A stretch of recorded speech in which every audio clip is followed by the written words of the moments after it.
क्या आप तसव्वुर कर सकते हैं कि एक कीकड़े की टांगें तकरीबन 3.7 मीटर तक फैल सकती हैं।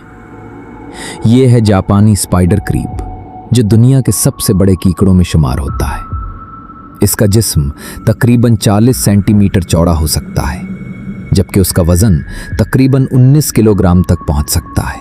इसकी लंबी पतली टांगें और बड़े पंजे उसे समंदर की एक खौफनाक मखलूक जैसा बना देते हैं। लेकिन हैरत की बात यह है कि इतने बड़े साइज के बावजूद ये अमूमन गहरे समंदरी इलाकों में खामोशी से खुराक तलाश करता है।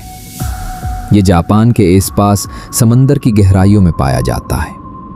मगर ज़रा सोचें, अगर आपको पानी के अंदर अचानक 3.7 मीटर फैली टांगों वाला ये कीकड़ा नजर आ जाए तो आप क्या करेंगे? अगर आप कुदरत के ऐसे नायाब राज जानना चाहते हैं तो वीडियो को लाइक करें और फॉलो करना ना भूलें।